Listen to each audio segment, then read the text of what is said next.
Assalamualaikum warahmatullahi wabarakatuh. Perkenalkan, nama saya Ipiti Nur Padilla. Saya mahasiswa Prodi Ilmu Hukum. Di sini saya akan membahas pengertian dan ruang lingkup ilmu negara. Pengertian dan istilah ilmu negara. Timbulnya ilmu negara dimulai saat berkobarnya api revolusi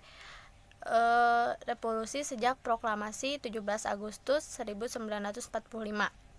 Namun, dalam ilmu pengetahuan mengenai negara ini belum bisa dibentuk ilmu pengetahuan yang berkembang sendiri, yang berasal dari Eropa yang bersumber dari zaman Yunani.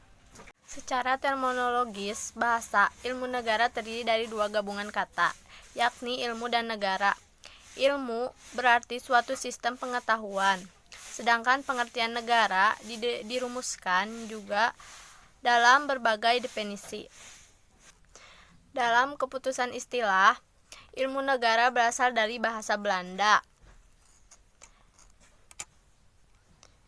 yang diambil dari istilah bahasa Jerman. Kata negara mempunyai dua arti. Pertama, negara adalah masyarakat atau wilayah yang merupakan suatu kesatuan politis. Ilmu negara adalah ilmu yang menyelidiki pengertian pokok dan sendi-sendi pokok dari negara dan hukum negara pada umumnya, sedangkan maksud dari sendi adalah menitikberatkan kepada suatu asas atau kebenaran. Objek ilmu negara. Objek atau lapangan pembicaraan ilmu negara adalah ilmu yang mempelajari negara, bukan hanya ilmu negara, melainkan masih banyak lagi ilmu pengetahuan lainnya. Bahwa yang memiliki hubungan erat dengan ilmu negara adalah hukum tata negara dan hukum pemerintahan. Dari objeknya yang bersifat demikian, ilmu negara mengkaji lebih lanjut mengenai asal mula negara, hakikat, dan bentuk negara. Pada umumnya, yang lebih lanjut dijelaskan sebagai berikut. 1. Mengenai asal mula negara. Asal mula negara terbentuknya suatu negara yang konkret seperti negara Indonesia, Jepang, ataupun yang lainnya.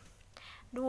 Mengenai hakikat negara. Hakikat negara bukanlah hakikat negara tertentu, melainkan yang dimaksud adalah hakikat daripada hal yang dinamakan negara itu tadi.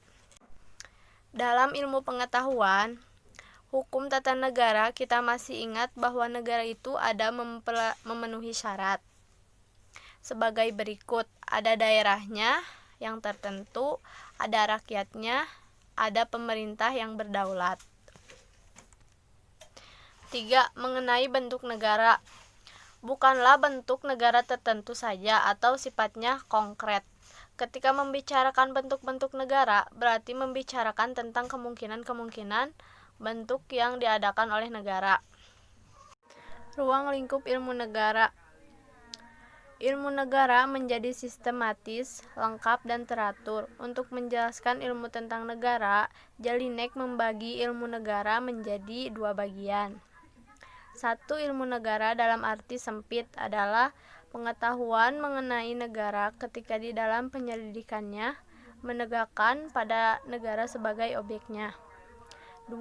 Ilmu pengetahuan hukum adalah ilmu pengetahuan mengenai negara, tetapi di dalam hal ini penyelidikannya ditentukan pada segi hukum atau yuridis dari negara itu.